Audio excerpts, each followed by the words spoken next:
এটা কি হাদিয়া নাকি? আমি কুষ্টিয়ার যে ওসি সাহেবকে পড়াতাম সেই 9 সালে 10 সালের দিকে, দেখলাম ওনার কাছে একবার 200 মতো টাকা নিয়ে এসেছে, সব 500 টাকার নোট। ওনারে বলছে, স্যার আমার এই হাদিয়াটা গ্রহণ করেন আর আমার ওই মালগুলো ছুড়ে দিন। আমি তখন ওনাকে পড়াচ্ছিলাম, লা তাকুলু আমওয়ালাকুম বাইনাকুম বিল বাতিল, এই ঘোষের আয়াতটা। আমার দিকে তাকিয়ে বলছে, হুজুর নেবেন মানে? আপনারা পড়ালেন কোন আয়াত? আর ওই দিন আবার পড়েছে আল্লাহ কি ইশারা ঘোষের আয়াত। আমার বলছে, হুজুর এটা ঘোষ না, এটা হাদিয়া। হাদিয়া আপনার সরকার দেয় না, প্রতি মাসে মাসে আপনার তো নির্ধারিত বেতন আছে, এটা হাদিয়া হয় কি করে? এটা ঘোষ।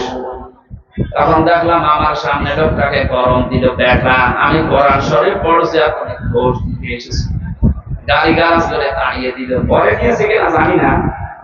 এরকম হাদিয়া যদিও মাসে 5টা পায়, বলে 1 কোটি টাকার হিরোইন ধরা পড়েছে, মাত্র 10 লাখ টাকা ওরানে দিয়ে ওইটা খালাস করে নিয়ে যাবে, এটা হাদিয়া হয়? কথা বলে না কেন? এইরকম হাদিয়া নিয়ে নিয়েই তো সালমান এফ রহমান দরবেশ উপাধি পেয়েছে।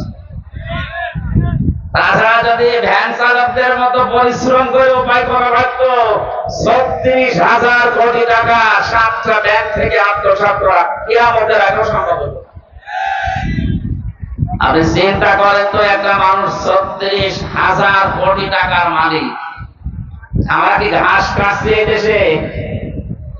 এস আলমের নাম শোনেননি? বাংলাদেশের ইসলামী ব্যাংক থেকে 75,000 কোটি টাকা আত্মসাৎ করেছে। এ দেশটা ফকলা বানিয়ে দিয়েছে। এরপর ওরা বাইরে বসে বসে এখনো গণগান গায়। আমি আশ্চর্য হয়েছে, কয়েকদিন আগে, আজ 3-4 দিন হচ্ছে, যিনি পালিয়ে গেছে উনি বাইরের বিভিন্ন মডেলকে, বিশেষ করে ওনার যে বন্ধু ট্রাম্প, তার একটু নাকি পজিশন একটু ভালো, এখন ভালো থাকবে না, কারণ ওর প্রতিদ্বন্দ্বী যে আছে সেটাও এরকম শক্তিশালী।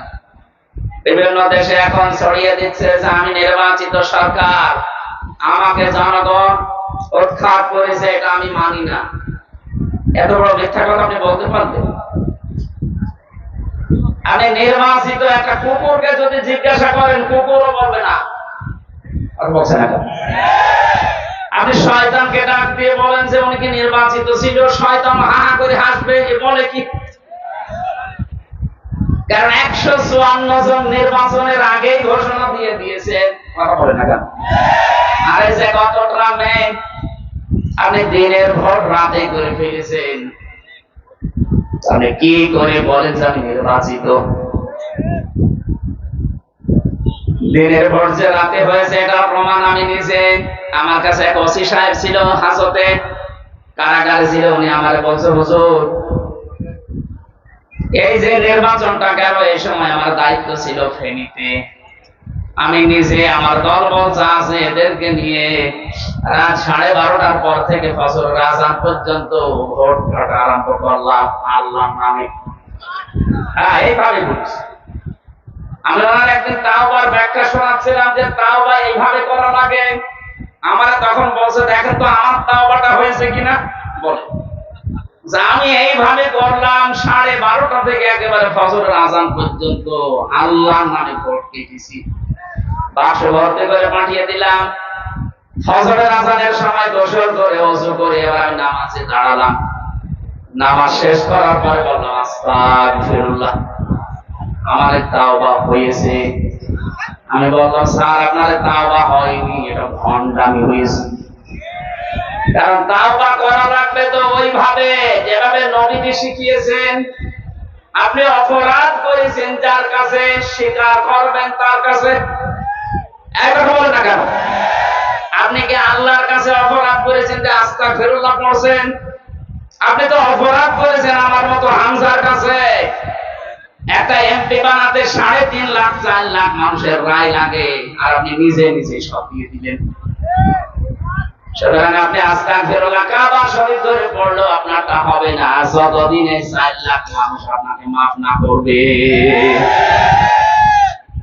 বাংলাদেশে 15.5 বছরে যারা জুলুম, নির্যাতন, অত্যাচার, গুম, খুন, আয়না ঘরের সাথে যারা জড়িত, বিশেষ করে যারা মিথ্যা মামলা দেওয়ার সাথে জড়িত তাদেরকে বলছি, আপনি যদি আজকের দিন থেকে কিয়ামত পর্যন্ত হায়াত পান, আর কিয়ামত পর্যন্ত যদি আস্তাগফিরুল্লাহ আস্তাগফিরুল্লাহ আস্তাগফিরুল্লাহ পড়ে, আপনার মাফ হবে না।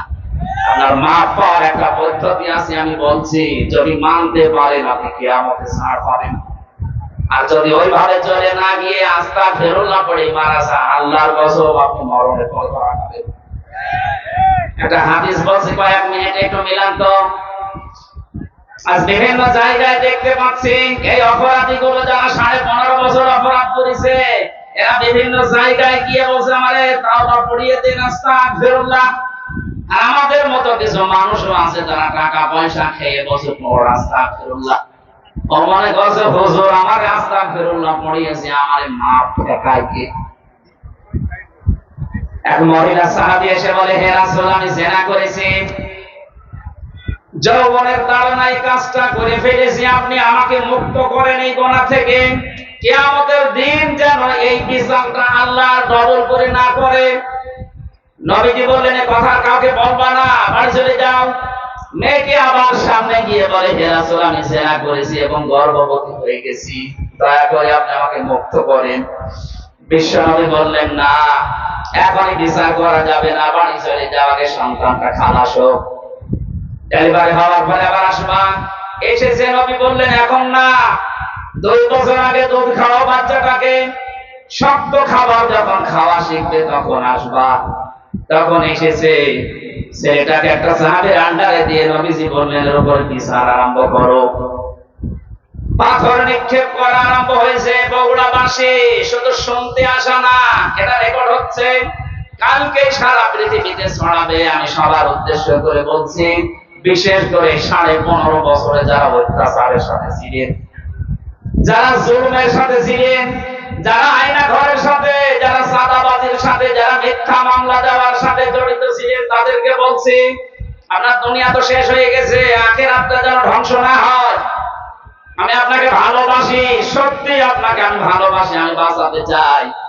ওই জামানায় নবী যদি বলতেন, মেয়ে তুমি আস্তাগফিরুল্লাহ পড়ে নাও, হয়ে যাবে, বলতে পারতেন না? একটা বলে না, বলেছিলেন। কি করলেন? 3বার তাকে ফেরত দেওয়ার পরে যখন বলেছে আমি মুক্তি চাই, এই গুনাহ থেকে, অপরাধ থেকে, আমি এই পাপ থেকে মুক্ত হতে চাই, নবীজি তখন বিচার কায়েম করলেন তার উপরে। হযরতে খালিদ ইবনে ওয়ালিদ বলেন, আমি একটা পাথর নিক্ষেপ করেছিলাম, এই পাথরটা নিক্ষেপ করার পরে রক্ত এসে যখন আমার নাকের উপরে লাগে, তখন আমি একটা বরদোয়া দিয়েছি, ভৎসনা দিয়েছি, কি এরকম নাপাক মহিলার রক্ত আমার শরীরে লাগলো। নবীজির কানে কথা যাবার পরে বিশ্ব নবী বললেন, খালিদ থামো, এই কথা বলবো না। আমি নবী, তুমি নবী না, আমি যা দেখতে পাই তুমি তা দেখতে পাও না। এই মহিলার অনুশোচনা, তাওবা এবং এর যে বিচার আচারের কার্যকারিতা এত বেশি আল্লাহ পাক পছন্দ করেছে, কোন জালেম যদি এইভাবে তাওবা করতে পারে, আল্লাহ তাকেও মাফ করে দেবেন।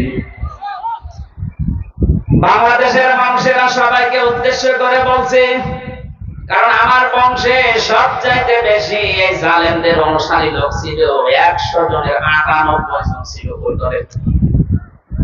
আমি তাদেরকে যেহেতু বাঁচাতে চাই, সাথে আপনাদের বলছি না, সবাইকে উদ্দেশ্য করে বলছি। এখন অনেকে খলস পাল্টিয়ে, কেউ বিএনপি, কেউ জামাত, কেউ ইসলামী আন্দোলনে যোগ দিচ্ছে। খালি যোগ দিয়ে দিলেই হয়ে যাবে আপনার, আপনি আস্তাগফিরুল্লাহ পড়ে আন্দাজে শেষ করলেই হয়ে যাবে না। আপনি তো আল্লাহর কাছে অপরাধ করেননি, আপনি অপরাধ করেছেন হামজার কাছে।